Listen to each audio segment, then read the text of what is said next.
loading up for our boat tour.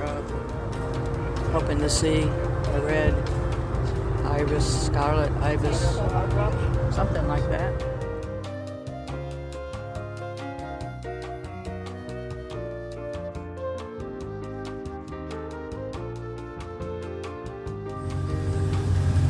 Mangroves.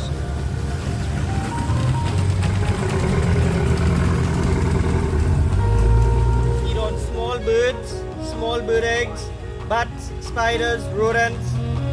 And here in Trinidad, they are locally called cascabel.